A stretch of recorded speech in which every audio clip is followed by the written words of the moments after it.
freedom is never more than one generation away from extinction. We didn't pass it on to our children in the bloodstream. The only way they can inherit the freedom we have known is if we fight for it, protect it, defend it, and then hand it to them with the well-taught lessons of how they in their lifetime must do the same. And if you and I don't do this, then you and I may well spend our sunset years telling our children and our children's children what it once was like in America when men were free. Welcome back, everyone, to Patriot Coalition Live. I'm Matthew Nugent. And I'm Jason Morochek. Thanks for joining us today. Our goal is to create a timeless resource to teach about the U.S. Constitution and the proper rule of government, the importance of America's Judeo-Christian heritage, and how to defend against threats to our republic. Folks, we have an email address. We'd love to hear from you. We'd love to hear what you enjoy about our podcast, how it's affected you, and maybe the way that you look at the Constitution and our country. That email is freedom@patriotcoalitionlive.com. That's freedom@patriotcoalitionlive.com. Our sponsor of the week is mypillow.com. Remember that when we give our time, attention, and dollars to the three-headed beast of mainstream media, big tech, and big business, businesses like Amazon, we empower this beast to exert tyranny upon us. Recently, Mike Lindell, founder of mypillow.com, has been very outspoken about election fraud, and he has been sued for $1.3 billion by, of all entities, by Dominion Voting Systems. My goodness. But Mike Lindell and MyPillow.com represent what is right in America. And Mike Lindell stands for what is right. So when we purchase from MyPillow.com, we empower Mike Lindell to be a leader in the fight for liberty. Now, the products are amazing. I've had a pillow from MyPillow.com for over a year. It is very comfortable. It hasn't lost its original shape, and it still feels brand new. You will love your pillow from MyPillow.com. Yeah, I certainly love their products. So, our family has them as well. We've got some towels from them, and I personally love we've got a mattress topper. It's super comfortable. So I'm a service connected disabled veteran. So my shoulder, I've got an injury from the service. And so for me, I'm a side sleeper too. So when I sleep on that side, my shoulder just aches. But with the mattress topper, I'm able to get the full night's sleep. I get rest. It doesn't bother me. And so I love that product. And of course, my wife, she uses the weighted blanket. She loves that. And so please go to mypillow.com. And use our promo code free market. It's all one word, free market. So mypillow.com, free market. You can also find on our website, patriotcoalitionlive.com, you'll find the logo on our homepage and on our sponsors page. So again, go to mypillow.com and use the promo code free market, all one word, for a 10% discount. There you go. Awesome. And they have great products. They have over 100 products, not just pillows. Okay, so thank you, Jason. All right, you all ready to get in the episode? Absolutely. All right, let's do this. Okay, title of today's episode is Article 1, Section 4 of the Constitution, Rules for Holding Congressional Elections. Now, as a review, Article 1 is about the legislature. Article 1, Section 1 is about what the legislature is comprised of, a bicameral Congress, meaning two parts, and that the Constitution gives all lawmaking authority to Congress. Article 1, Section 2 is about the House. Article 1, Section 3 is about the Senate. And what we are starting with today is Article 1, Section 4. Is the first of four sections, which covers the rules of Congress. And today we're covering Section 4. Section 4 has two clauses, the first dealing with setting times, places, and manner of elections of our member of Congress. The second deals with how often and when Congress convene. We're starting with the second because it's pretty simple. It's short and very straightforward, so it doesn't require much discussion. So, Clause 2, quote, the Congress shall assemble at least once in every year, and such meeting shall be on the first Monday in December, unless they shall by law appoint a different day, unquote. Now, let's say there was a November election in 2020. The original clause says that Congress will assemble the first Monday of December in the next year, okay, which is 13 months later. Now, so later on, in around, was it 1933? Yeah, it was 1933, I think, is when it was ratified. About 1930. the 20th Amendment, which has numerous elements, numerous sections. Now, one of the sections of the 20th Amendment did shorten this time period from 13 months to 2 months. So what the 20th Amendment did is it changed this clause from a 13-month to saying now it's going to be in January. Okay, so now why is that important, Jason? Yeah. So this is, some of you may have heard the term lame duck Congress. And for those of you who haven't, a lame duck Congress means that, the time period between when a member of Congress has been defeated in an election and the time when the next member of Congress is going to take his place in Congress. So that period of time, he knows he's not going to come back to Congress. And so that introduces a time period when a member of Congress can, at best, just kind of check out and not really represent his people. And at worst, he can use that time period to pad his retirement, get a nice golden parachute and peddle his influence for money or whatever. So we call that period of time a lame duck session, lame duck Congress. So to Matt's point, in the 20th Amendment, Section 2, I think it is, they switch the time from 13-month lame duck session to 2 months, right? So that's a way less time that members of Congress can use that time for nefarious purposes. So Jason, when Congress does actually assemble, I know in Texas they assemble like once every 2 years. Yeah, our state legislature every 2 years. State legislature, right? Yeah. Now, when does does Congress, that's actually the national government, when does Congress actually assemble, and how long are they in session typically?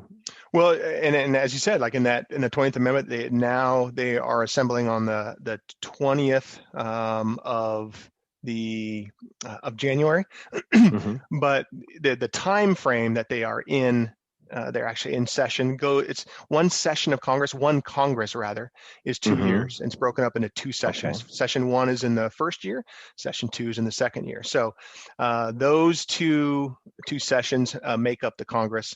Okay. Yep.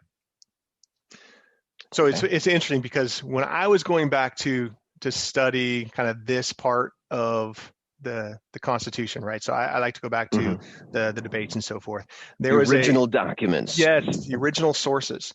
This part of the Constitution, there is one of the delegates. His name is Rufus King. When he was in the Constitutional Convention, he had a couple interesting things to say.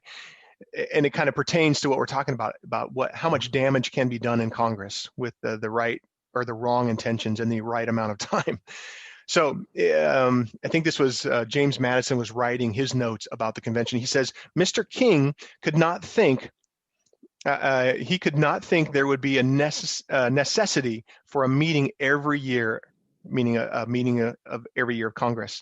A great vice in our system was that of legislating too much. The most numerous objects of legislation belong to the states. Those of the national legislature were but few. The chief of them were commerce and revenue, meaning the most important things that Congress would do is commerce and revenue. When these should be once settled, alterations would be rarely and necessary and easily made. So times have changed. I'm telling you, they sure have. So back then, they were just, we're not going to need a whole lot of time in Congress because we only have a couple things to deal with. In fact, we'll talk about later on in Article 1, Section 8 about the limited scope of congressional power. So makes you wonder, how does Texas do such a good job and they only meet once every 2 years, the state legislature? Oh, really? Yeah, I mean, it's very nice of you to say they do a good job. Some of us lately relatively speaking, scratching our heads, but I think it was, it's either Grover Cleveland or James Garfield that said that it is much more important to get rid of bad legislation than it is to create new legislation. So, the idea being that, look, hold your horses. We don't just have to legislate for the sake of legislating. Let's get rid of some of the junk first. But Rufus King here, he calls it out. He says, look, we don't need a lot of legislation. There's very few things we can do. And so let's, his opinion was we probably don't need to meet, maybe every year. Okay, so let's talk now. That was clause 2. Yeah, again, pretty straightforward. It's been amended, and now the lame duck session is shortened, and now it's only 2 months, and the Congress convenes in January. So clause 1 of section 4 of Article 1 of the Constitution says this, quote, "The times, places, and manner of holding elections for senators and representatives shall be prescribed in each state by the legislature thereof. But the Congress may at any time by law make or alter such regulations, except as to the place of choosing senators." So here's yet another, I know we keep harping on this, Matt and I, this is yet another example of where the authority, the original authority for determining what happens in elections starts in the states, right? Now, in this case, there is a little caveat that they hold out for Congress to modify those, but the original intent is, look, this is a state-run thing. They should have the first crack at taking care of what those elections are. So there's three different topics that are covered in this section, and they apply to 2 different entities. The 3 topics are the time of the elections, the manner of the elections, how the elections are conducted, and the place of the election, of holding the elections. So those 3 topics are covered, and then they apply to 2 different entities, both the representatives and the senators. So if you look at it, there's basically a combination. There's 6 different things that can be affected in this clause. So are you saying that Congress can determine how the votes are counted? Yeah. So they could actually say, you must use Dominion voting systems. Technically, they could, yes. Yeah, that's terrifying. It reminds me of what there's a quote attributed to Stalin. It goes like this: "Te kto голосуют, ничего не решают. Все решают те, кто считает голоса." Okay, that's Russian, everybody. Okay, for those of you who don't know Russian, you probably know what I'm going to say. It's this: those who vote decide nothing. Those who count the vote decide everything. Yeah. No, it's so appropriate today, considering that Congress is trying to change the voting laws to essentially institutionalize corrupt elections. Yeah. So why does the Constitution, in one part, say the state legislatures are responsible for conducting elections, and now Congress says it can change elements of the elections if they want? Yeah, it's kind of strange. When I was first studying the Constitution, this kind of jumped out at me as like, I mean, literally in the top half of the clause, it says, let state legislature, you do it. And the bottom half, it says, Congress, you can change those if you want, except for one case. And that was, choosing the places of electing senators. So the short answer to your question is why this kind of dichotomy. In short, they wanted to prevent the dissolution of the general government, of the national government. It was another one of the delegates, his name cracks me up, Gouverneur Morris. Not to be confused with him being a governor, but Gouverneur Morris, he observed that the states might make false election returns, send them to the national government, and then make no provision for new elections. So you send false returns that aren't real. Either they don't represent anybody that's real, or the wrong people. And then because they're in charge of those, if they were to be solely responsible for those election laws, they could just say, we're not doing any new elections. Well, what would happen? You would not have any representation in the federal government, in the central government, if everybody did that. So just like the states were afraid of a central government that became too powerful, the central government was afraid that the states would just be irresponsible and not allow representation of the people. Yeah, no, that's right. That's right. In fact, in part of the Constitutional Convention, in what they called the Committee of Detail, when they're kind of, they went from general principles, yes, we all agree on this, to, okay, let's flesh that out a little bit. The notes say that, if a state defaults on their obligation to provide for their state's elections, the framers, they wanted to ensure that the elections would still happen. So they had kind of like the fail-safe, if you will. So it's hard to imagine that a state would just, I'm not going to send anybody to Congress. Isn't it It's strange, Crazy but sounding. as I study this, Rhode Island during the Continental Congress, before Mhm. the Constitution, they regularly did not send somebody to the Continental Congress. So there was precedent for it, and they were thinking about this, because back then it was really new. No one really knew how this was all going to work out. They had high hopes, but they suspected that there might be still some resistance in some Mhm. factions of the United States, and so they wanted to prevent the dissolution of the government. So it's interesting because in the convention, the Constitutional Mhm. Convention itself, James Madison, he gives kind of some off the cuff examples of the manners and places, as we call them, that the framers were thinking of. He says this, quote, "It was impossible," and so I'm sorry, he's talking to the Virginia House of Delegates, I believe, at this point. He's Mhm. recounting why they came up with this scheme. He said, "It was impossible to foresee all the abuses that might be made of the discretionary power," meaning the power to govern those elections. "Whether the electors should vote by ballot or by voice," right? So now he's thinking they could just say, "Hey, raise your hand, say aye if you want this representative in a big, town center or something." Mhm. He goes on to say whether they should assemble at this place or that place, should be divided into districts, or just all meet at one place and vote for their representatives, should all vote for all the representatives, or just the ones who are in their, or all in district vote for a number allotted to the district, Mhm. like we do today. Whether whenever the state legislatures had a favorite measure to carry, they would take care so to mold their regulations as to favor the candidates they wished to succeed, and unquote. So sorry, I did editorialize that a little bit just to help you understand.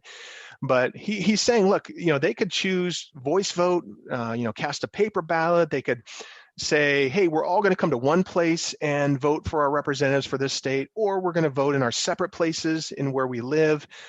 He says that, maybe everyone votes for one slate of candidates, or maybe they vote for, a representative that's in their area like we do today.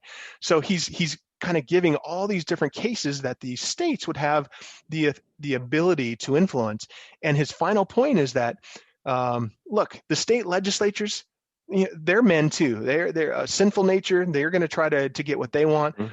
They're going to try to push the legislation, the voting regulations, so that it benefits them and not necessarily the people. So that was kind of the whole intent of what Madison was saying there. Okay.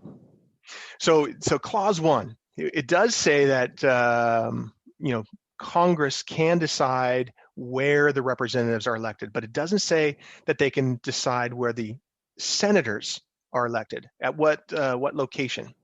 Okay. So in the context of the representatives, we'll use Texas as an example. Mm-hmm. This clause prevents maybe something that would say, everyone goes in Texas. If you want to vote for your representative, you need to go to Dallas, Texas to cast your vote for your representative. Now, Texas is huge. Yeah. I mean, geez, I remember being in the middle of the desert driving for 2 hours, and it was on search before it finally caught a station. It was just, the radio. I mean, yes, yeah. Back when people listened to the radio, Mm-hmm. But so the point is, if there was a law saying that you had to vote for your representative in one place rather than where you live or near where you live, it would make it so that many of the electors, the sovereign citizens, would not be able to vote. So this would violate the spirit of the Constitution, which is that each citizen is sovereign and should have a voice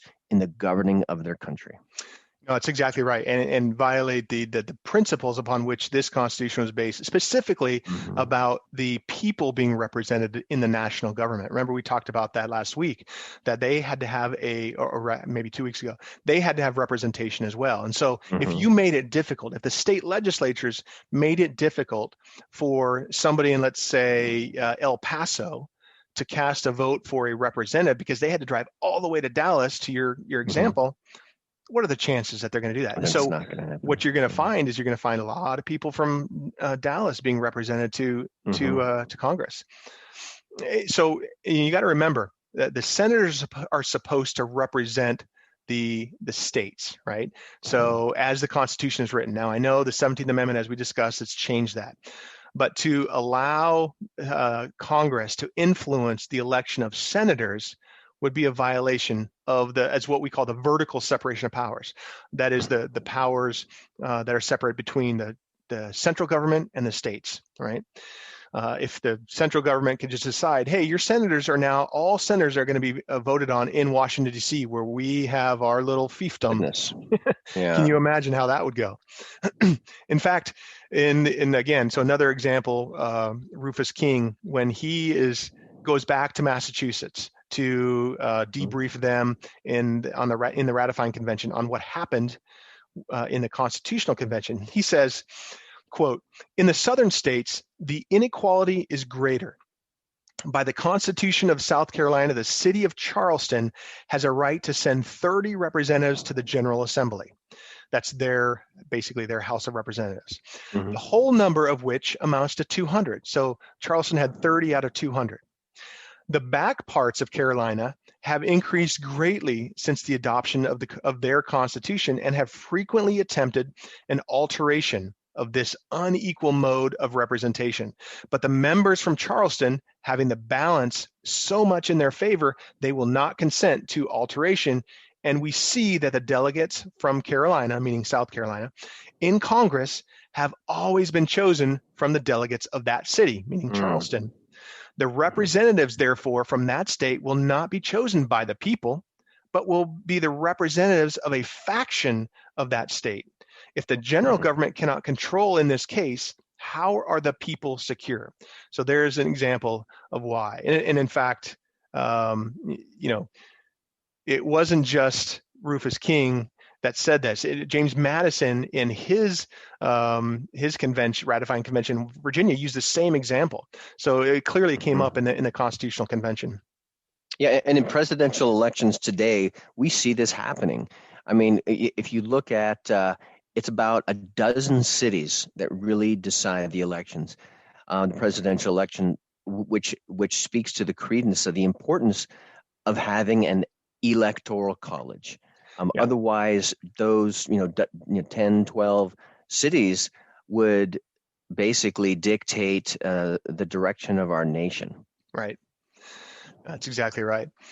So you notice, in Clause 1, it doesn't allow Congress to decide who may vote. It says time, manner, and place, but it doesn't say who may vote for those.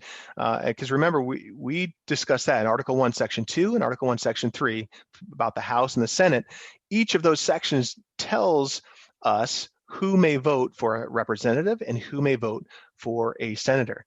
And that is important, right? Because we don't want to allow, simply allow a state to determine who's going to vote for a representative to the federal government, right? If this is going to be a consistent set of people, then we have to have a standard. Now, the standard that they set was that the states get to decide. So it could be that there are some differing requirements and qualifications for them by state. So to kind of sum up, Article 1, Section 4, it's the beginning of really 4 sections which lay out the rules of Congress. Today we talked about Section 4, which discusses the 2 topics. The Clause 2, the simpler of the 2, basically covers when Congress convenes and how often they convene. Clause 1 gets into who has the original authority to decide the times, places, and manner of the elections. And we kind of discussed about, we have to make sure, that the national government did not dissolve, that for lack of representatives, and to ensure each citizen was given every opportunity to elect their representatives, the framers gave Congress the final say in most elements of the congressional elections. So that's it for today. Hopefully this has been useful and educating, and you understand a little bit more about how we kind of decide those times, places, and manners. Great work today, Jason. Folks, remember, wherever you spend your time, attention, and dollars, you empower. If you spend your dollars with Amazon, you empower Amazon to cancel and censor people with conservative principles, and you allow companies like Amazon to give billions, that's billions of dollars, to the enemies of liberty. Now, when you shop with freedom-loving businesses like our sponsor, MyPillow.com, you weaken those who mean to harm us, and you empower freedom-loving companies, and you help us at this podcast too. So please go to MyPillow.com, use the promo code FREEMARKET for a discount. That's FREEMARKET, all one word, very important. And you help us out of this podcast too. If you are not already a regular subscriber, please subscribe wherever you get your podcast at places like iHeartRadio and Spotify. Thanks again, everybody. We'll see you here next time. See you next time, gang.